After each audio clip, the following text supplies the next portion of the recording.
বিভিন্ন মসজিদের ইমাম, মুয়াজ্জিন, মুক্তাদি সহ বিভিন্ন রাজনৈতিক দলের নেতৃবৃন্দ, যুবক ভাইরা,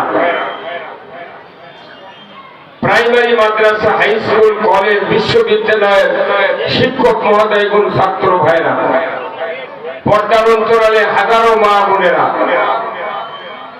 সাংবাদিক ভাইরা, এই পত্নীতলা উপজেলার সম্মানিত প্রশাসনিক কর্মচারী, কর্মকর্তা বৃন্দ,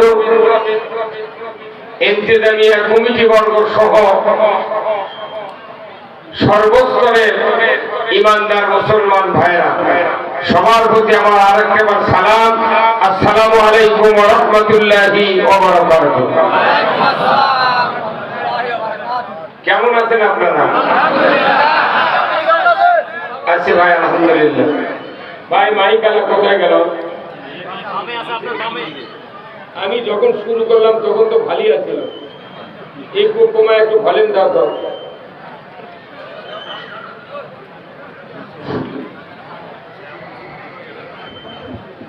আমরা বসেছি কিছু কোরআন শোনার জন্য, কথা ঠিক কিনা? আমাদের দেশের যে প্রেক্ষাপট, এই প্রেক্ষাপট অনুযায়ী বক্তব্য দেওয়া দরকার, কথা ঠিক কিনা?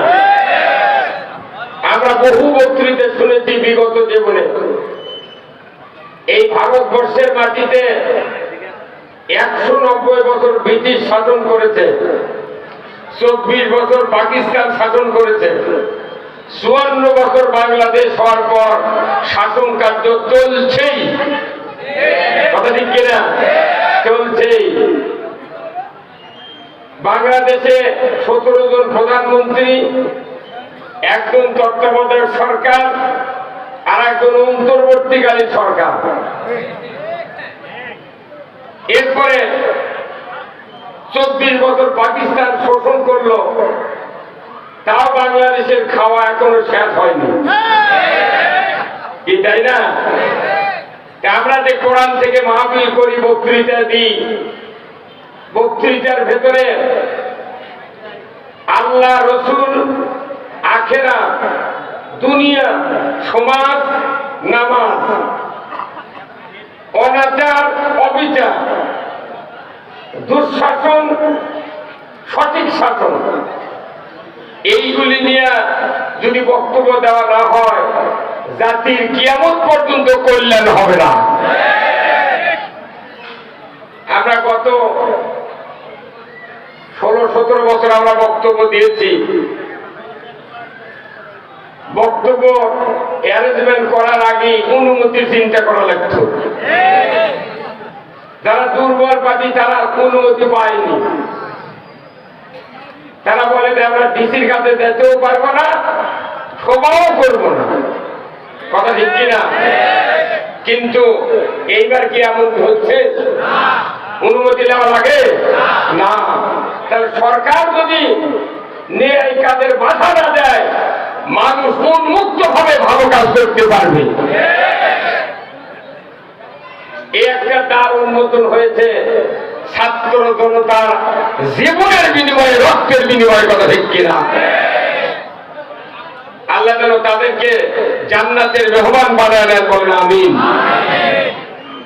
আমি আপনাদেরকে যে কথা বলবো সেটা হলো মানব সৃষ্টির আগের কথা।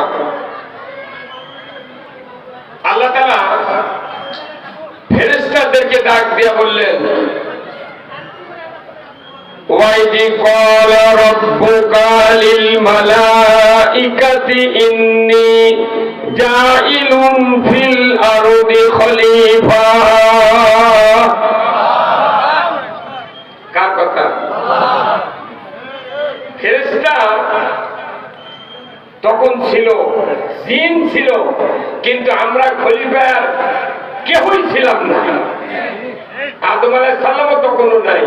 তার আগে আল্লাহ ফেরেশতাকে বললেন, আমার ফেরেশতা মণ্ডলী, আমি পৃথিবীতে খলিফা সৃষ্টি করতে চাচ্ছি।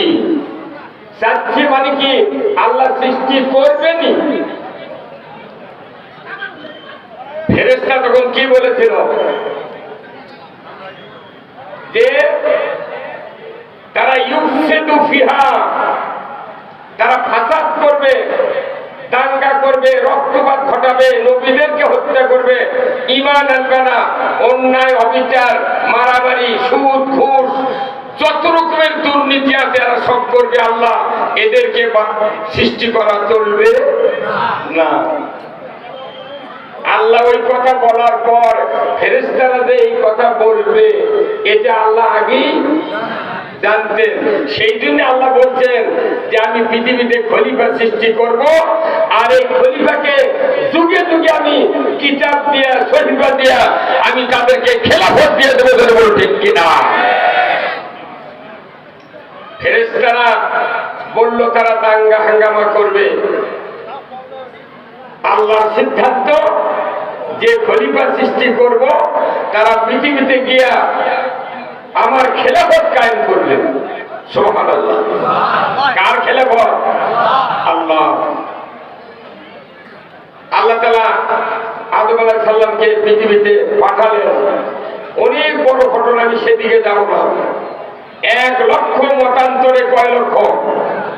2,24,000 পয়গাম্বর পৃথিবীতে আল্লাহ পাঠালেন। 104 খানা আসমানি কিতাব দিলেন।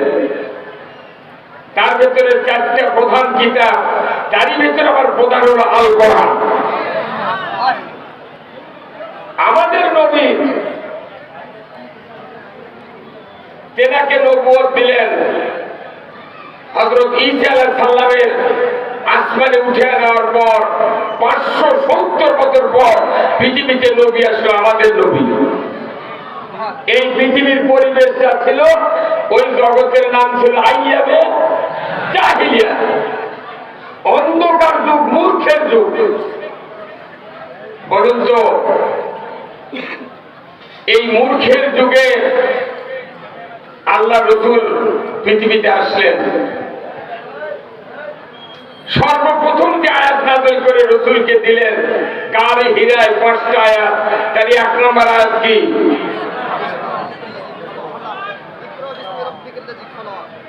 ইকরা বিইসমি রাব্বিকাল্লাযী খালাক। এই কোরআনের ভিতরে অনেক আয়াত আছে, কয়েক হাজার, কয়েকশো আয়াত আছে।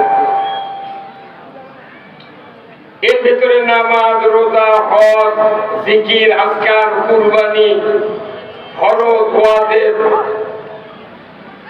মাদ্রাসা, মসজিদ, ইবাদত, বন্দেগী, হজ, উমরা সব কথা আছে। কিন্তু সর্বপ্রথম আল্লাহ বললেন ইকরা বিইসমি রাব্বিকাল্লাযী খালাক। মুহাম্মদ, আপনি সৃষ্টিকর্তা রবের নামে পড়ুন। পড়া হলো মানুষের জন্য একটা ইবাদত। যেরকম সুবহানাল্লাহ। এতগুলো বক্তব্য আল্লাহ পরে পরে পাঠালেন, কিন্তু প্রথম কেন পড়ার কথা বললেন? এর কারণ হলো আল্লাহ জানেন এই জাতিকে জ্ঞানবান যদি করতে চায় পড়ার বিকল্প রাস্তা নাই। এই জন্য আল্লাহ শিক্ষা ডিপার্টমেন্টের উপর আয়াত নাযিল করলেন ইকরা বিইসমি রাব্বিকাল্লাযী খালাক। আমাদের দেশে প্রাইমারি থেকে ভার্সিটি পর্যন্ত শিক্ষা প্রতিষ্ঠান আছে, মক্তব থেকে দাওরা হাদিস, দাখিল আলম থেকে কামিল পর্যন্ত আছে, কিন্তু শিক্ষা ডিপার্টমেন্টে আল্লাহ রাসূলের কোরআন এবং হাদিসের কোন সিলেবাস নাই। মানুষের ডিগ্রি অর্জন হচ্ছে, কিন্তু জাতির মান উন্নয়ন হচ্ছে না। তাহলে এই জাতিকে মান উন্নয়ন করার জন্য আল্লাহর পরিকল্পনা কি? ইকরা বিইসমি রাব্বিকাল্লাযী খালাক। বড় সৃষ্টিকর্তা রবের নামে। আমার দেশের মেম্বার, চেয়ারম্যান, এমপি, মন্ত্রী, এসপি, ডিসি, পুলিশ, নেতা, সাধারণ মানুষ যদি আমরা সবাই কোরআন পড়তাম, আমাদের দেশে কোনো অনাচার অবিচার হতো না। আমরা আজকে 40 বছর আগে পড়েছি প্রাইমারি, 50 বছর আগে পড়েছি প্রাইমারি। তখন আমরা শুনেছিলাম যে শিক্ষা জাতির ভাগ্য কি, শিক্ষা জাতির মেরুদণ্ড, কিন্তু এখন হচ্ছে শিক্ষা জাতির মৃত্যুদণ্ড। শিক্ষা জাতির কি মৃত্যুদণ্ড। যে যত বেশি জ্ঞান অর্জন করবে তার তত মৃত্যু আগে ভাগে হবে। তার প্রমাণ 60 বছর কোরআনের খেদমত করলেন, সারা বিশ্বের শ্রেষ্ঠ কেবলা কাবা শরীফের ইমাম তার কপালে চুমো দিল, সেই মানুষও 13 বছর জেলখানায় রাখে মরে না, আমৃত্যু ঘোষণা করলো, মরে না, কায়দা করে আর জেল থেকে বের করে নিয়েছে, পয়জন ঢুকাই দেয়, হত্যা করা হয়েছে, কথা ঠিক কিনা? এই হত্যার বিচার বাংলাদেশে হবে, এই বিচার বাংলাদেশে হোক। কারা কারা চান দুহাত তুলে লাগে দেখা লিল্লাহে তাকবীর, নারায়ে তাকবীর। যারা ইসলামের জন্য জীবন দিল তারা সূর্য সন্তান, কথা ঠিক কিনা? কত খুনিকে মাফ করে দেয়া সেনাপ্রধান বানানো হয়ে গেছে। আর কোরআনের একজন খাদিম, তার কি অবস্থা? কারণ কি, জাতি সবাই যদি কোরআন পড়তাম, এই জাতির মাঝে কোন গায়েবী মামলা হতো না, কোন চুরি ছিনতাই হতো না, কোন দুর্নীতি চলত না। এই বাংলাদেশের থেকে এই অন্যায়গুলি উৎখাত করতে চাই, যখন চাই এই সামিয়ানার নিচে পড়লে হবে? কোথায় যেতে হবে? হ্যাঁ, বক্তৃত হবে বাংলাদেশকে পাল্টে দেওয়ার জন্য। ভাইরা আমার, 1 লক্ষ মতান্তরে 2,24,000 পয়গাম্বর পৃথিবীতে আসলেন। এক এক নবীকে সহিফা দিয়া, কিতাব দিয়া খেলাফত দিলেন। আমার আপনার নবীকে কোরআন নাজিল করে করে আস্তে আস্তে খেলাফতের দায়িত্ব দিয়ে দিলেন। আল্লাহর নবীকে বলা হলো, জিবরাইল যাও, আমার হাবিবকে আমি খেলাফত দেব, তাড়াতাড়ি করে জমিনে তাকে খেলাফত দিয়ে আসো, আমি কোরআনের আয়াত দিয়া আমার নবীকে খেলাফত দিয়ে দেব। সৃষ্টি করলেন খলিফা, কিতাব দিয়ে দিলেন খেলাফত, এরকম ঠিক কিনা? ভাইরা আমার, আল্লাহ তাআলা কোরআনুল কারিমে বললেন, ওয়াল্লাযী আরসালা রাসূলাহু বিল হুদা ওয়া দীনিল হক লিইয়ুযহিরাহু আলাদ দীনি কুল্লিহি ওয়ালাউ কারিহাল মুশরিকুন। রাসূলকে এই আয়াত দিয়ে খেলাফত দিলেন, ধরে কোন সুবহানাল্লাহ। যখন খেলাফত দিলেন, সেই মানুষগুলা আর কি ডিগ্রি হলো খলিফা, কথা ঠিক কিনা? আমি আপনাদেরকে জিজ্ঞাসা করতে চাই, এই পৃথিবীতে যত নবী আল্লাহ পাঠাইছিলেন, সমস্ত নবীর ভেতরে কোন নবীর 4 জন খলিফা ছিলেন? নাম বলেন তো সেই নবী। একজনও বলতে পারলেন না আমাদের নবী, কিংবা আমার নবী। মানে নবীর নাম বলতে যত টাইম লাগলো, তাতে তাকে আপন করে নিলে বলা লাগতো আমাদের নবী, কথা ঠিক কিনা? সেই 4 জন খলিফার নাম কি কি?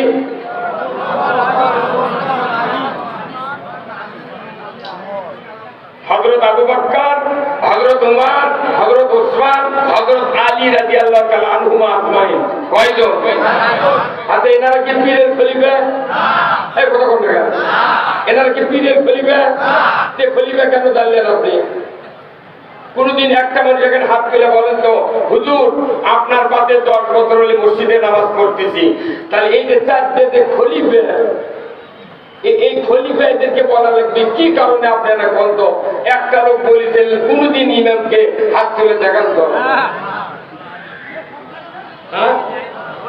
মানে ওটা বেনুতি নেই। খলিফার লাইনে কথা বলবেন লাগলে উম্মত গন্ডগোল।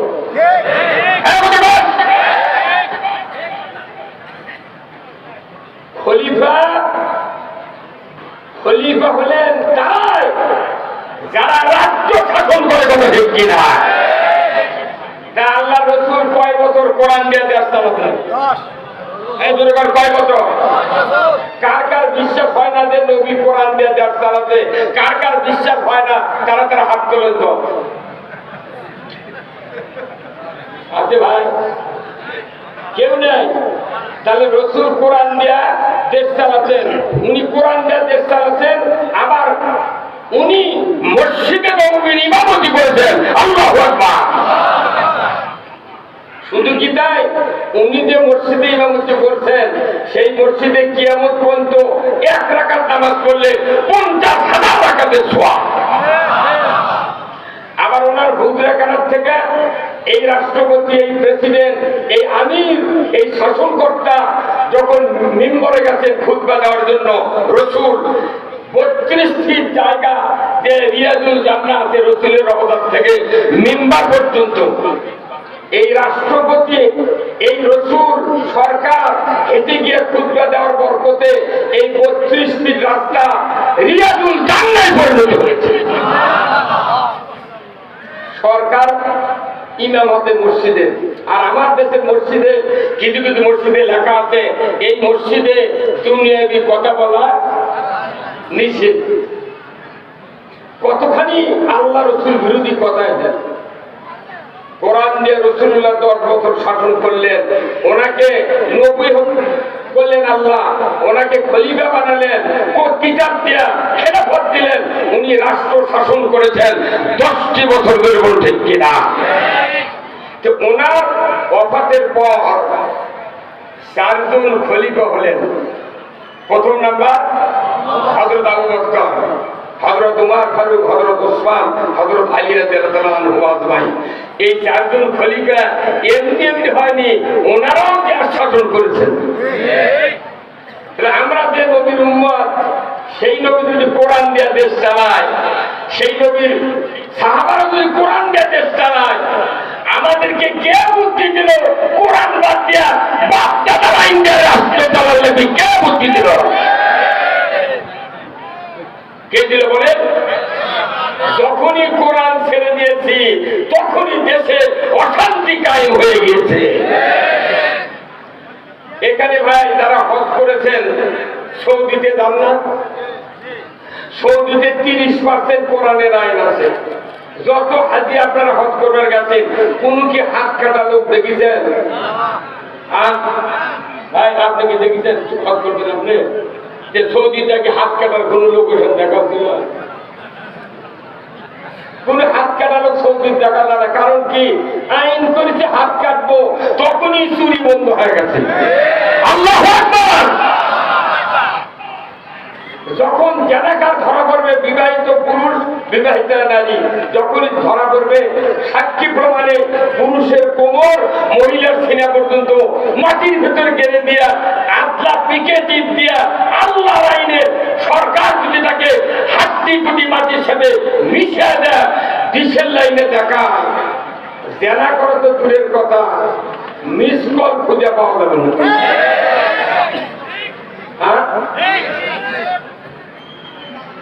সারা রাত বক্তৃতা করে যায়, আল্লাহ রসুলের বিরুদ্ধে কথা বলে, আন্দোলন করে, চেষ্টা করে। আমি সব কথা আপনাদেরকে বলবো, আপনারা কি শুনতে রাজি আছেন? ভাইরা আমার, আল্লাহ রাব্বুল আলামিন আল্লাহ রসুলকে দায়িত্ব দিলেন, আমি সেই সত্তা, তিনি তার রসুলকে দুনিয়ায় পাঠিয়ে দিলাম সত্য দিন দিয়া, জীবন ব্যবস্থা ইসলাম দিয়া। আপনি পৃথিবীর জমিনে গিয়া মানুষের তৈরি করা যত আইন কানুন আছে, মানব রচিত যতগুলি নিয়ম নীতি আছে, এইগুলিকে উৎখাত করে দিয়া একমাত্র আমি আল্লাহ, আমার রাজত্ব আপনি কায়েম করবেন, আমার আইন আপনি কায়েম করবেন, এতে করে মুশরিকদের কলিজায় যতই জ্বালা যন্ত্রণা হোক না কেন আপনি রাসূল পরোয়া করবেন না। কার কথা? আল্লাহ রাসূল 23 বছর নবুয়তের জীবনে এই কাজ কি করেন নাই? জোরে বলেন, করেন নাই? কারণ আমরা কার উম্মত? বলেন কার উম্মত?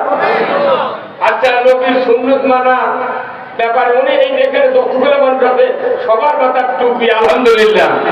তাহলে এই টুপি দেওয়া কি? সবাই সবাই জোরে বলেন কি? সুন্নাত। দাঁড়িয়ে রাখা সুন্নাত। গতকালকে যে জুমার দিন গেছে, তার আগের জুমাতে যদি আপনাকে মসজিদের ইমাম